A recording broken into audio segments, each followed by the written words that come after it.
Happy birthday मेरा।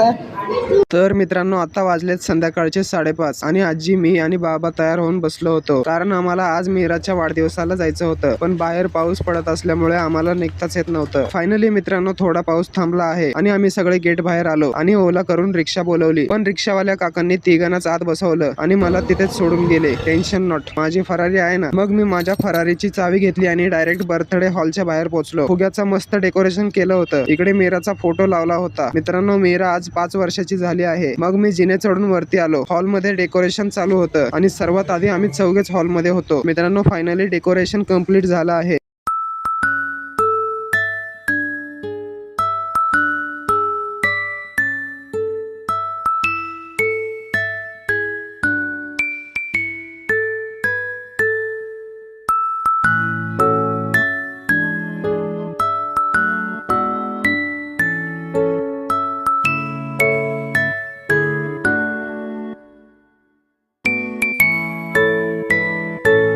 त्यानंतर birthday गर्लची entry झाली आणि तिच्या आई बाबा सोबत तिचं फोटो शूटिंग झालं आणि विजय पण गिफ्ट घेऊन आला होता। विजय, कापूस भरून आणला का त्यात? कापूस भरून आणला का?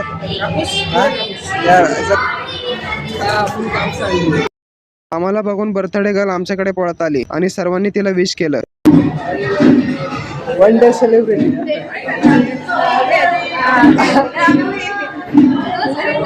रोहित स्नॅपचॅट वर मस्ती करत होता। मग मीराने केक कट केला।